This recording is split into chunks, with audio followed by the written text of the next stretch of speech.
Thank you so much. I'd like to echo Dominique's remarks.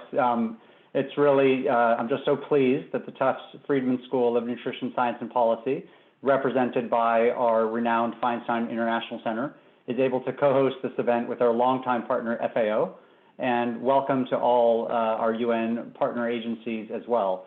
We've had the privilege to work with FAO on a wide variety of issues for many, many years. This particular line of work began in 2017 as we began working together to reanalyze and synthesize the lessons from research about building livelihood resilience in protracted conflict situations. Since the founding of the Friedman School 40 years ago, we've been committed to creating trusted science, future leaders, and real-world public impact. And few organizations within the school represent this better than the Feinstein International Center, which is really committed to promoting evidence and learning in operational and policy responses to protect and strengthen the lives, livelihoods, and dignity of people affected by or at risk of humanitarian crisis.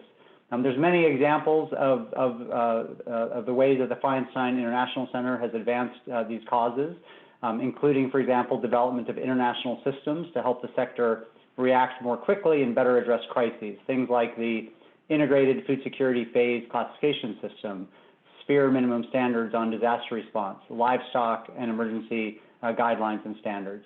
All of this work is underpinned by a robust body of action research and also training through our MAHA program, our Masters of Arts in Humanitarian Assistance. And this has been going on for many, many years. For example, the Feinstein International Center has had ongoing research programs in Sudan and Ethiopia for more than 20 years. And it's really through partnerships, such as this one with FAO, that our work can best advance knowledge and actually bridge the gap between trusted science and practical real-world applications.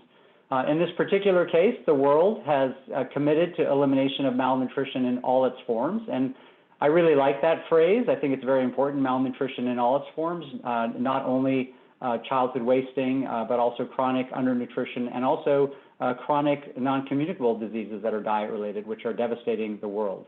And this includes a commitment to reduce childhood wasting to less than 5% by 2025, just 5 years from now.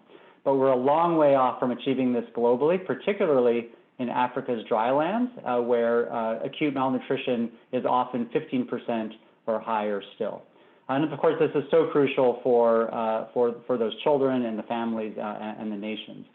At the same time that we're not on track to achieve these SDGs, protracted humanitarian crises are becoming more and more common globally, more and more people in need of assistance. And emergency response is crucial, but it's not enough. We have to really think about deeper, more systemic and sustainable approaches to prevent malnutrition globally, in particular for today's purposes among children in Africa's drylands, and that's what we'll be discussing today.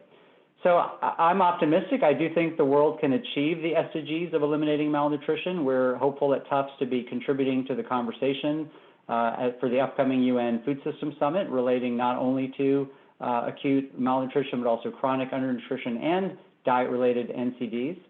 But to address all of this, as our collaboration with FAO has shown, and as we'll cover today, we really need to advance and evolve our conceptual thinking, our policies, and our approaches to address foundational, systemic, and basic causes of malnutrition in all its forms. And so, again, I'm just so pleased to be able to speak and help open this wonderful conference. There's a lot of work to be done, and this conversation is really one important step. Thank you.